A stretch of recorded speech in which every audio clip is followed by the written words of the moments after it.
What's up, AMS and the YouTube universe? That's right, I'm back with another episode of Everyday.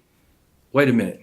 No, this ain't that episode. This is the Everyday announcement, the trailer for season 3 of Everyday Teacher. I know everybody in the world has been wondering where in the world has that Everyday Teacher thing went. It was so great, right? Probably not, but it's coming back nonetheless. See, I had to wait a little bit. I wanted to grow out a beard. I had to get some new sunglasses and, of course, a new shirt.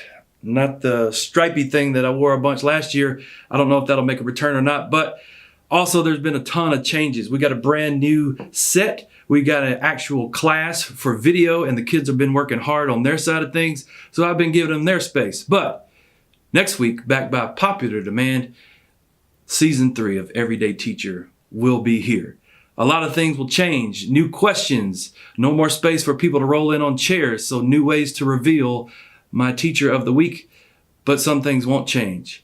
I'll still be here, and I might have some old friends returning, especially next week. So if you like Season 1, make sure you tune in to Episode 1 of Season 3 of Everyday Teacher. Next week, it'll drop on the AMS News channel. Next week, probably about Thursday. But if you know me and you know my promises, I don't know about that. So let's just say next week. Until then, holla.